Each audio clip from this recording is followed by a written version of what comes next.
अस्सलाम वालेकुम एवरीवन, कैसे हैं सब। उम्मीद करता हूं कि आप सब खैरियत से होंगे। वैसे तो मैं अपने वीलॉग्स के ज़रिए आप लोगों के जो सवालात हैं उनके जवाबात लेकर आता हूं, लेकिन आज का जो वीलॉग है इसके बाद मैं आप लोगों से एक सवाल का जवाब चाहता हूं। आप लोगों ने मुझे अपना जो भी आपके जहन में जवाब आता है, क्योंकि जितने मुख्तलिफ जवाब होंगे, मुख्तलिफ सोचें होंगी, क्योंकि आप लोगों की उसमें शामिल, तो और ज़्यादा बंदे का माइंड क्लियर होगा। मैं कंफ्यूज हूँ, इसलिए मुझे आज आप लोगों से एक जवाब चाहिए होगा।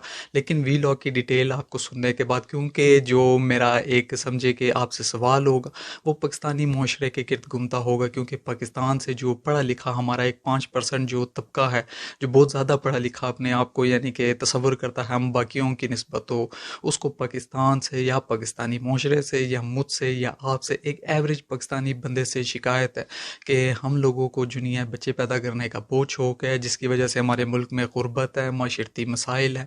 और इस वजह से भी है क्योंकि हम लोग दुनिया जाहिल और अनपढ़ है, इस वजह से भी जो हमारा शौक़ है बच्चे पैदा करने के ऊपर है, जोर लगा के यानी कि हमने रखा हुआ बच्चे पैदा करने के ऊपर। मैं ये नहीं कहता कि क्रिकेट टीम यानी कि पूरी बना देनी चाहिए, लेकिन उनकी ये होती है मैक्सिमम एक बच्चा भी ठीक होता है, एक नहीं तो मैक्सिमम दो बच्चे ठीक होते हैं। लेकिन ओवरऑल वो कहते हैं कि शुरू में तो बच्चों का सोचना ही नहीं चाहिए। जो मैरिड लाइफ इवन होती है वो कहते हैं जी ये 3-4 साल बाद पहले जो नहीं अंडरस्टैंडिंग पैदा हो जिन्हें चाहिए, जो मियाँ बीवी यानी कि कपल्स हैं उनके बीच में, उसके बाद जाके बच्चे का सोचना चाहिए। लेकिन हम जो एवरेज पाकिस्तानी है, पाकिस्तानी माशरा यानी कि जाहिल जो माशरा है, तो हम लोगों को बच्चे पैदा करने पर जोर होता है, जिसकी वजह से हमारा माशरा जो माशरती मसाइल का शिकार है। और इसकी वजह वो कहते हैं जहालत है, गुर्बत है। अगर ये जहालत और गुर्बत ना हो तो हमारी सोच भी मुख्तलिफ हो, हमें बच्चे पैदा करने के ऊपर जोर न रखना पड़े, और हम बच्चों के बाद भी दुनिया बाहर निकल के कुछ सोच सके और हमारा माशरा फिर फले फूले। तो मेरा यानी कि जो सवाल होगा इस चीज़ के इर्द गिर्द घूमेगा। अब ये सवाल मैं क्यों आपसे करूँगा, तो पहले उस वीलॉग के टॉपिक की तरफ चलते हैं। तो जापान की एक डाइपर्स बनाने वाली मेजर जो कंपनी है उसने ऐलान किया है कि इस साल सितंबर में जो अपनी वो प्रोडक्शन है न्यू बॉर्न बेबीज़ के पैम्पर्स बनाने को हॉल्ट कर देगी, मतलब कि बंद कर देगी, बच्चों के डाइपर्स नहीं बनाएगी, और अपनी जो वो कंपनी या अपनी इन्वेस्टमेंट है वो शिफ्ट करेगी किसकी तरफ, एडल्ट बेबीज़ यानी कि एडल्ट डाइपर्स बनाने की तरफ, एडल्ट नेपिस बनाने की तरफ। एडल्ट डाइपर्स क्या कि वहाँ पर जो जापान है एजिंग पॉपुलेशन बहुत ज़्यादा हो रही है, यानी कि 80 साल और उससे ज़्यादा, इवन जो 65 है, 65 अबव है, काफ़ी लोगों की तादाद वहाँ पर हो रही है। और इस सिलसिले में अगर आप जापान का जो नेशनल डाटा है उसके मुताबिक आप देखें, जो यानी कि जापान का नेशनल डाटा है उसने रिवील किया जो अदादोशुमार, उसके मुताबिक जो हर 10 में से एक जो इस वक्त बंदा है वो 80 साल या उससे ज़्यादा उम्र का हो चुका है जापान के अंदर। और अगर आप यूनाइटेड नेशन पॉपुलेशन डिवीज़न के डाटा के मुताबिक देखें, जो मैंने कहा 65 या उससे ज़्यादा की उम्र, तो वो तकरीबन जो मुल्क की मजमूई आबादी का 29.9% बनता है, 29.9%, यानी कि तकरीबन 30% जो उनकी टोटल आबादी है उसका हिस्सा बनता है। तो इसलिए जो ये ओजी होल्डिंग कंपनी है इसने ऐलान किया, ये बेसिकली तो पेपर प्रोडक्ट बनाने वाली कंपनी है, लेकिन जो इसकी जो महारत है वो डाइपर्स बनाने के अंदर भी है। तो इस कंपनी ने जो ये कहा है, जो ऐलान किया है कि वो एडल्ट जो डाइपर्स है उसकी तरफ शिफ्ट करेगी, डिस्पोजेबल एडल्ट डाइपर्स की तरफ शिफ्ट करेगी। जो न्यू बॉर्न बेबीज़ के डिस्पोजेबल डाइपर्स ये बना रही थी उससे उसको इसने कहा है कि स्ट्रेटजिक मूव है। स्ट्रेटजिक मूव उसने क्यों इसको कहा है, क्योंकि वो कहता है कि जो हमने अपनी इन्वेस्टमेंट रखनी है वो हमने उस फील्ड में रखनी है जहाँ हमें हाई प्रॉफिटेबिलिटी मिले और जो हमारी ग्रोथ है वो एक्सपोनेंशियली हो, यानी कि हमारी ग्रोथ हो और जो प्रॉफिट है वो ज़्यादा से ज़्यादा हमें मिले। तो ज़ाहिर सी बात है जो बिज़नेस है, जो कंपनीज़ है, जो इंटरप्राइजेज है, उनका तो एम ये होता है कि उनको ज़्यादा से ज़्यादा प्रॉफिट मिले, जो बिज़नेस है वो ज़्यादा से ज़्यादा ग्रोथ करे। लेकिन ऐसा उसने कहा क्यों है, तो वो इस वजह से कि जो बीबीसी न्यूज़ है उसके मुताबिक जो मुल्क में पहली दफ़ा यानी कि जापान में पहली दफ़ा जो एडल्ट डाइपर्स की प्रोडक्शन है वो उसने दुनिया ओवरकम कर दिया है। जो न्यू बॉर्न बेबीज़ के लिए जो डाइपर्स की प्रोडक्शन होती थी उसको, कहने का मकसद जो बुज़ुर्गों के लिए उस मुल्क में जापान में जो डाइपर्स बनाए जा रहे हैं वो इस वक्त प्रॉफिटेबिलिटी की तरफ जा रहा है, और जो बच्चों के लिए जो डाइपर्स बनाना है वो नुकसान में जा रहा है, क्योंकि बच्चों के लिए जो डाइपर्स बन रहे हैं वो कोई ख़रीद नहीं रहा। किस वजह से, तो वो इस वजह से कि जो जापान का हेल्थ और वेलफेयर मिनिस्ट्री है उसने एक अदाद-ओ-शुमार दिए हैं कि 8वें मुसलसल साल में जो एक बर्थ रेट है जापान का वो मुसलसल गिरावट का शिकार है। और जो इस साल जो बच्चे यानी कि पैदा हुए हैं वो टोटल 7,58,631 टोटल बच्चे पूरे मुल्क में, 123 मिलियन की आबादी वाले मुल्क में सिर्फ 7,58,631 के करीब सिर्फ बच्चे पैदा हुए हैं। और ये 8वां मुसलसल साल है जिसमें बच्चों की जो ग्रोथ है यानी कि जो उनकी पैदाइश है, बर्थ रेट है, वो इतनी ज़्यादा यानी कि आके गिरी है। तो ज़ाहिर सी बात है फिर जो बुज़ुर्ग है वो आबादी का 30% हुई जा रही है और वो तादाद मुसलसल बढ़ती जा रही है। तो उनके लिए जो डायपर्स बनाना है तो वो तो फिर ज़ाहिर सी बात है वो प्रॉफिटेबिलिटी पे आएगा। और बच्चे अगर इतनी कम तादाद में हो रहे हैं तो उसके मुकाबले में ऑलरेडी जो कंपनीज लगी हैं वो तो उनकी डिमांड्स को पूरा करने के लिए काफ़ी होगी। तो फिर ये जो बिज़नेस है इन्होंने तो लॉसेस में चले जाना है। अब अगर आप आगे चले तो ये जो चीज़ मैं आपको बता रहा हूँ, इस बात को अगर मैं आपको सादा तरीके से समझाऊँ तो बात मेरा कहने का मकसद ये है कि जो द गार्डियन है उसने रिपोर्ट किया है कि जो अगर यही अदादोशुमार रहते हैं, मतलब कि जो गिरावट है, जो शरह पैदाइश है बच्चों की, वो गिरावट का शिकार रहती है और जो एजिंग पॉपुलेशन है वो इसी तरह बढ़ती रहती है। तो जो जापान है 2070 तक अपनी टोटल आबादी का 30% हिस्सा गवा बैठेगा। यानी कि जो ये 123 मिलियन की आबादी है 87 मिलियन पे जाके श्रिंक हो जाएगी 2070 तक। आबादी बढ़ने की बजाय यानी कि कम हो जाएगी 30% के हिसाब से। और ये डेमोग्राफिकली बहुत बड़ा एक धचका है जापान के लिए। और इसी के लिए जो जापान की गवर्नमेंट्स है उसने एक अलार्म बजाना शुरू कर दिए थे कि जो लोगों को इस सिचुएशन की तरफ लेके आने के लिए वो किस तरीके से, कि उन्होंने उसी वक्त अपने जो लोग हैं उनको बताना शुरू कर दिया था कि ये जो हमारा जो आप यानी कि बच्चों की पैदाइश के ऊपर फोकस नहीं कर रहे, यह हमारी सोसाइटी को किस तरीके से इफेक्ट करेगा। तो मिसाल के तौर पे जो जापान के चीफ कैबिनेट सेक्रेटरी थे उन्होंने लास्ट मंथ में वार्न किया था कि जो सिचुएशन है जापान के अंदर इस वक्त वो क्रिटिकल सिचुएशन हो चुकी है और जो इस वक्त है वो उनके पास बहुत कम रह गया है कि वो इस सिचुएशन को जो है रिवर्स कर सके। इसके अलावा जो जापान के प्राइम मिनिस्टर हैं, जो न्यूली इलेक्टेड प्राइम मिनिस्टर हुए हैं, उन्होंने जो लास्ट ईयर में ये ऐलान किया था कि जो जापान की सोसाइटी है वो आने वाले वक्त में एक सोसाइटी के तौर पे फंक्शन ही नहीं कर सकेगी। यानी कि जापान का मुआशरा आने वाले वक्त में जो ये डिक्लाइनिंग बर्थ रेट है इसकी वजह से एक मुआशरे के तौर पे फंक्शन ही नहीं कर सकेगा। इतनी अलार्मिंग सिचुएशन की जो घंटी है वो बजाना शुरू कर दी थी जो जापान के ऑफिशियल्स है उन्होंने। और जो ये ओजी होल्डिंग ने अभी ऐलान किया है सेम इसी के बारे में, आप ये समझे कि जो इसका ये अभी कोई अनोखी बात नहीं है। एक दिहाई कबल 2011 में जो यूनिचार है वो जापान की सबसे बड़ी डायपर्स मैन्युफैक्चरिंग की कंपनी है, उसने उस वक्त ऐलान किया था 2011 में कि फर्स्ट टाइम यानी कि 2011 में एक ऐसा वक्त आया था जब उस कंपनी के जो अदादोशुमार थे उनके मुताबिक जो एडल्ट डायपर्स थे जो सेल हो रही थी उनकी वो एक्सीड कर चुकी थी जो न्यू बॉर्न बेबीज़ के डायपर्स के लिए। यानी कि उसी वक्त जो था उसने ऐलान कर दिया था जापान के अंदर ये तबाही आ रही है कि जो हमारी शरह पैदाइश है बच्चों की वो हो नहीं रही है और जो हमारी एजिंग पॉपुलेशन है वो बढ़ती जा रही है। अब अगर हम थोड़ा सा पास्ट में जाइए तो अभी करंट सिचुएशन में इसका आपको सोल्यूशन बताऊंगा कि उन्होंने किस तरीके से शुरू किया, क्योंकि मैंने ये 2011 की डेट एग्जैक्ट आपको इस वजह से बताई है कि इसका सोल्यूशन की तरफ आपको मैं बताऊंगा कि उससे पहले ही जो जापान के ऑफिशियल्स थे उन्होंने इसका सोल्यूशन क्या बताना शुरू किया था। तो लेकिन उससे पहले अगर हम थोड़ा सा देखें कि जापान की ये हालात क्या शुरू से ही ऐसे थे, तो वो शुरू से ऐसे नहीं थे। जो 1940 में आप जाए तो जापान जिस वक्त जापानीज एम्पायर अपनी पीक पर थी तो उस वक्त जो जापान की टोटल आबादी थी वो सिर्फ 78 मिलियन थी। अभी कितनी है 127 मिलियन। 1940 में ये 78 मिलियन थी, लेकिन उस वक्त जो मेजोरिटी थी वो जवान लोगों की थी। इवन जो ये एम्पायर थी जब जापानीज जो सोल्जर्स थे उनको छुट्टियां दी जाती थी 2-2 हफ्ते की, ताकि वो दुनिया जाके अपनी जो यानी कि बीवी हैं उनके साथ वक्त गुजारे, ताकि जो उस वक्त जो अगर बच्चों की पैदाइश वगैरह हो, क्योंकि उस वक्त उनको इंडस्ट्रियलाइजेशन की तरफ वो जा रहे थे। दूसरा उनको को जो फ़ौज में थी, क्योंकि मैं आपको बता रहा हूँ एम्पायर थी, तो उनके एक जो अस्करी अज़ाइम भी थे, तो वो कहते थे कि यानी कि ख़ुद 2-2 हफ़्ते की छुट्टियाँ अपने सोल्जर्स को देते थे घर जाके बिताने के लिए, ताकि जो उनकी जो बच्चों की जो है बर्थ रेट वग़ैरह वो ज़्यादा इंक्रीज़ करे। लेकिन अब क्योंकि ज़माना बदल चुका है जो वर्ल्ड वार 2 के बाद से, अब ये सिचुएशन नहीं रही। तो उस वक़्त ये 78 मिलियन की आबादी थी जिसमें मेजॉरिटी थी जवान लोगों की।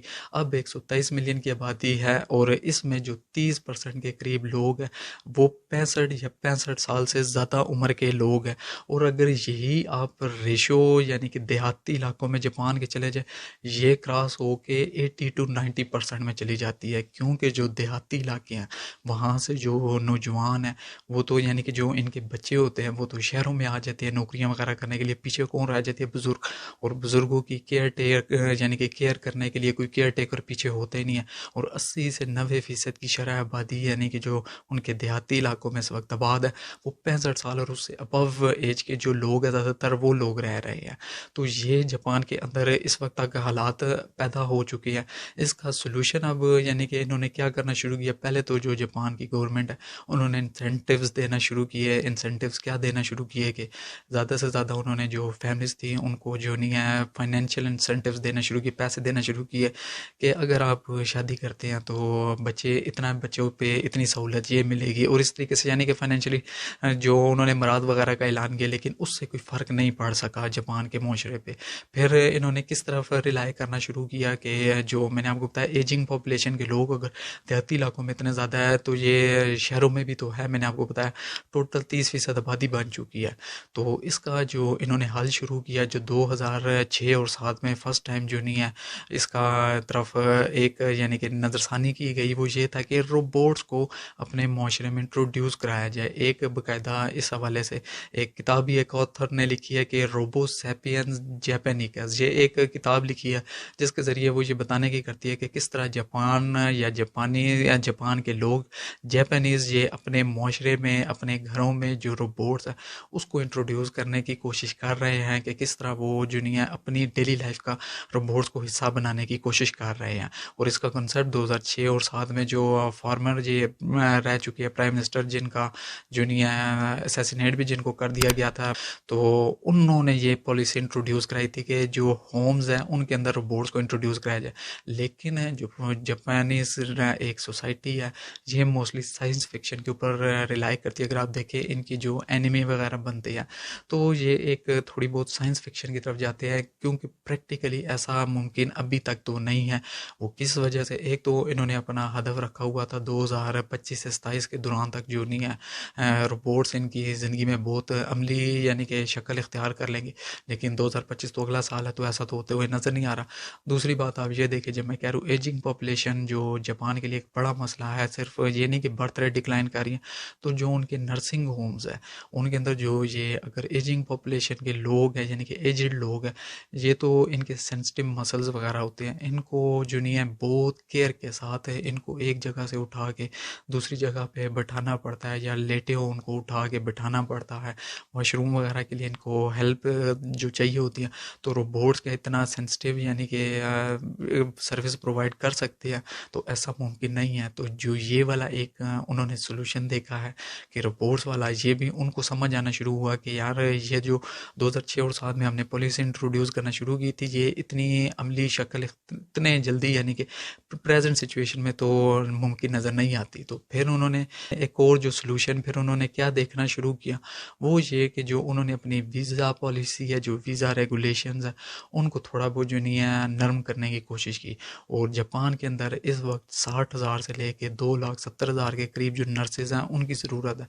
इनको पूरा करने के लिए फ़िलिपीन से और इंडोनेशिया से इन्होंने जो ये नर्सेज है जो ये यानी कि इनको जो हेल्थ सेक्टर में जिन स्टाफ की ज़रूरत थी, इन्होंने उनको इन दो मुल्कों से फ़िलिपींस और इंडोनेशिया से अपने मुल्क में आने की इजाज़त दी और लेके आए ताकि इन्हें अपने हेल्थ सेक्टर के अंदर ही जो निज़म कर सके। लेकिन इन वर्कर्स को एक काफ़ी मुश्किल और सख्त इम्तिहान से, जो लैंग्वेज का इम्तिहान था कि जो जैपनीज़ लैंग्वेज थी, क्योंकि वो इंग्लिश वगैरह तो बोलते नहीं हैं। इस तरह की जो डेवलप्ड कंट्रीज़ है जिस तरह चाइना हो गया, जापान हो गया, जिस तरह जर्मनी हो गया, यूरोप के ममालिक हो गए, उन ममालिक के अंदर अपने ही जो एक उनकी नेशनल लैंग्वेज है वो उसको तरजीह लेते हैं। तो इस जापान के अंदर भी जो ये लैंग्वेज है, उनकी अपनी जो नेशनल लैंग्वेज है उसका राइज है। तो इन लोगों से दुनिया है ये कहा गया कि ये एग्ज़ाम पास करेंगे, एक मुश्किल जो लैंग्वेज एग्ज़ाम है उसको पास करने का इनके ऊपर शर्त रखी। और उसका नतीजा क्या निकला कि ये जो लोग थे जो आए थे फिलीपींस और इंडोनेशिया से, हेल्थ सेक्टर में जो नर्सेज जो हेल्थ का स्टाफ आया था, ये इस इम्तिहान को पास करने में इनको बहुत मुश्किल पेश आई, जिसकी वजह से ये जूनियर डिमोरलाइज हुए। और इसका नतीजा ये निकला कि ये बिल आखिर जापान छोड़ के वापस अपने अपने मुल्कों में चले गए। अब जो चैट जीपीटी जब आया है तो जो ये जापानीज़ गवर्नमेंट है, ये जो चैट जीपीटी जैसी सर्विसेज के साथ मिलकर जो ट्रांसलेशनल सर्विसेज है, यानी कि जो एक ज़ुबान को दूसरी ज़ुबान के अंदर कन्वर्ट करे, आप जो बोले सपोज़ वो अपनी इंडोनेशियन या जो फिलिपाइन के जो फिलिपीनी लैंग्वेज है उसमें बात करे, लेकिन आगे जो कम्युनिकेट है वो जापानीज़ में, और जो जापानीज़ बात करे वो इनको वापस अपनी जो नहीं है लैंग्वेज के अंदर वो चीज़ जो नहीं है सुनने को मिले। तो जो ये ट्रांसलेशनल सर्विसेज है, इस ट्रांसलेशनल सर्विसेज के ऊपर जो जापानीज़ गवर्नमेंट है चैट जीपीटी जैसी सर्विसेज के साथ जो नहीं मिल के काम कर रही है। लेकिन अब इधर भी क्या मसला आता है कि एक तरफ तो ये सर्विसेज है, ये सिर्फ जो नहीं है, ऐसा नहीं है कि जिस तरह चैट जीपीटी है इसको कहा जाता है दी ग्रेट प्लेजरिज्म मशीन। कहने का मकसद ये है कि जो ये मशीन है जो इसको डाटा फेड किया जाता है, ये उसके ऊपर जो नहीं है लर्न करती है, तो जो ये सीखती है, जो ये मज़ीद काम करती है, जो एक इसको डाटा प्रोवाइड किया जाता है ये उसके ऊपर काम करती है। लेकिन साथ ही साथ जो ये चैट जीपीटी जैसी मशीन है ये एक डाटा स्ट्रीमिंग के ऊपर भी, यानी कि जो इसका फंक्शन है वो डाटा स्ट्रीमिंग का भी है। सादा लफ्ज़ों में कहूँ तो जो ये डाटा है आजकल ये कैपिटल बन चुका है जो कंपनीज खरीदती है, कंपनीज को बेचा जाता है। अब ये जैसी रोबोट सर्विसेज है, जो ट्रांसलेशनल सर्विसेज, जो ये चैट जीपीटी वगैरह जैसी जो सर्विसेज है जो प्रोवाइड करेंगी, ये ना सिर्फ जो नहीं है डाटा जो इनको फेड किया जाएगा उसके ऊपर काम करेगी, बल्कि ये डाटा को कलेक्ट भी करेगी, और ये जो डाटा कलेक्ट करेगी ये फिर थर्ड पार्टीज कंपनीज को बेचेंगी। तो ये एक अलग मसला है। और आपको पता है दुनिया में इस वक्त जो मसला है वो प्राइवेसी के ऊपर और जो नहीं है इंटेग्रिटी, डाटा इंटेग्रिटी के ऊपर ही बना हुआ है कि डाटा आपका किसी जो नहीं है कंपनी दूसरे मुल्क की जो है उसके हाथे ना चढ़ जाए। अगर आपका जो पर्सनल डाटा वगैरह है वो दूसरे मुल्कों के हाथ लगता है, उनकी कंपनीज के जिस तरह आपकी अगर कोई आप छोटी सी मिसाल दूँ कि जिस तरह अमेरिका के इलेक्शंस में ये मसला बन जाता है कि जी फेसबुक है वो मैनिपुलेट करने के लिए जो रशिया के ऊपर इल्ज़ाम लगा था कि फेसबुक के ज़रिए उसके इलेक्शन के अंदर असरअंदाज हुआ है, जो इसी तरह जो ट्विटर वगैरह है जो सोशल मीडिया उसके ऊपर इल्ज़ाम लगता है कि जो इलेक्शन है उनके ऊपर असरअंदाज होने के लिए जो दुश्मन मुल्क है वो असरअंदाज हो सकते हैं इन प्लेटफॉर्म्स के ज़रिए डाटा को यूज़ करके। जिस तरह जो रशिया के ऊपर फेसबुक मैंने आपको बताया, और जो चाइना के ऊपर है वो टिकटॉक के थ्रू जो नहीं है इल्ज़ाम लगता है कि वो उसके ज़रिए डाटा कलेक्ट कर सकता है जो सिटीजन है अमेरिका के, और अमेरिका के लिए ये ख़तरनाक हो सकता है। ख़तरनाक किस तरह उनके इलेक्शन के ऊपर जो नहीं असरअंदाज हो सकता है, और वो किस तरीके से कि वो ये कि अपनी मनपसंद जो चाइना है उन बंदों को गवर्नमेंट में ला सकता है। तो ये एक अपना मसला है कि अगर इन सर्विसेज को यूज़ किया जाए तो ये भी एक डाटा ट्रांसफ़र का मसला आएगा। लेकिन जो क्योंकि शॉर्ट टर्म सोल्यूशन कुछ ना कुछ तो चाहिए, बॉर्डर्स वो अपने खोलने को तैयार नहीं है जापान, सिर्फ वो कह रहा है कि प्रोफेशनल वर्कर्स को बुला रहा है, और दूसरा जो मैनुअल लेबर्स हैं उनके लिए भी जो नहीं है जापान है अपने जो वीज़ा पॉलिसीज़ हैं उनके अंदर नरमी तो ला रहा है, लेकिन फिर भी लैंग्वेज का बैरियर आएगा। लेकिन इन सर्विसेज के ज़रिए जो वो प्रोफेशनल वर्कर्स हैं और मैनुअल लेबर फर्स्ट फेज़ में उनको लाने के लिए वो कोशिश कर रहा है ताकि जो अपनी ये आबादी का मसला उसको पेश आ रहा है उसको वो जो नहीं काबू पा सके। अब मैं मेन उसकी तरफ आता हूँ कि जो मैंने आपको सवाल कहा था, सवाल की तरफ, कि जो कहा जाता है कि हम लोग यानी कि जाहिल हैं, हमारे मुल्क में ये जो आबादी की वजह से सारे मसले मसाइल हैं। और ये मैं फिर से कहता, चलो मैंने शुरू में भी कहा था, मैं ये नहीं कहता कि क्रिकेट टीम पूरी बना दी जाए, कि यहाँ 11-12 बच्चे पैदा कर दिए जाए, 7-8 पैदा कर दिए जाए, लेकिन जो मेन पॉइंट्स कहा जाता है कि जहालत की वजह से हमारे मुल्क का बेड़ा गर्क हुआ है, क्योंकि जहालत की वजह से, गुर्बत की वजह से लोग बच्चे पैदा करने का शौक़ रखते हैं, बच्चों के ऊपर जुनिया हाथ दबा के रखा हुआ है, और इस वजह से ये सारे मसले पैदा हो रहे हैं।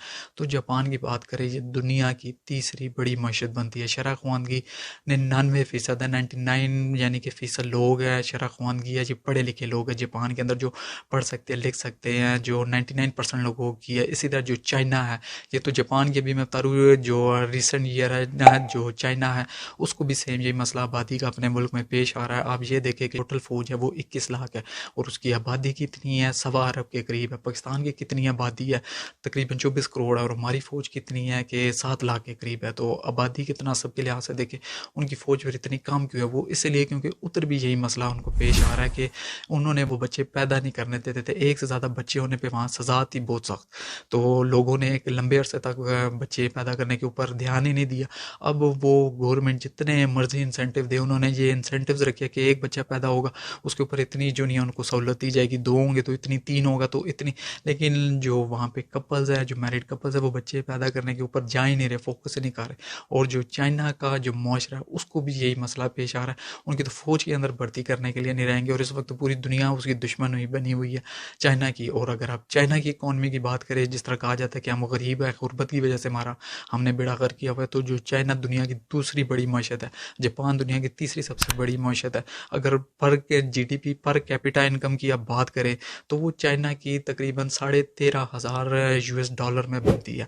और वही अगर आप जापान की बात करें तो 33,000 अमेरिकी डॉलर से ऊपर जीडीपी पर कैपिटा बनती है। इतनी ज़्यादा यानी कि ये इनकम वाले मुल्क है, इतने ज़्यादा लोग यहाँ पर खुशहाल है। इनकी जीडीपी की तो मैं आपसे फिर बात ही नहीं करता, ट्रिलियन यूएस डॉलर्स के अंदर आती हैं। तो अब आप ये देखें कि ये मुआशरे जो एक तरीके से आप ये समझे कि जो जापान है इनोवेटिव की एक दुनिया है, जो अमेरिका के बाद कोई इनोवेशन जो लेके आता था वो जापान था। दुनिया के अंदर जापान छाया हुआ था। आपको याद होगा कि एक जो वक्त था जितनी भी ये गेमिंग वगैरह आती थी वो जापान वगैरह लेके आता था, उसने इंट्रोड्यूस कराई थी ये गेमिंग का कॉन्सेप्ट वगैरह। और ये जो मैं भी आपको बता रहा हूँ जो फिक्शन की दुनिया है उसका भी अभी तक बेताज बादशाह जो है जापान है, एनिमी वगैरह के सिलसिले में। जो वेस्ट का है, जो इवन टीनेज लोग हैं वो सब जो नहीं है जापान की एनिमीज फॉलो करते हैं। तो अगर मसला ये है सारा कि जो हम हैं यानी कि जो पाकिस्तानी माशरे को कहा जाता है, और हमारे अपने ही लोग कहते हैं कि हम लोग जो जाहिल है, जो गुर्बत है, जिस वजह से हमारे माशरे का बेड़ा गर्क हमने ही करके रख दिया है। तो मेरा आपसे ये सवाल है कि ये जो माशरे है, जो चाइना है, जापान है, इन लोगों को अपनी बका का मसला क्यों पेश आ गया है?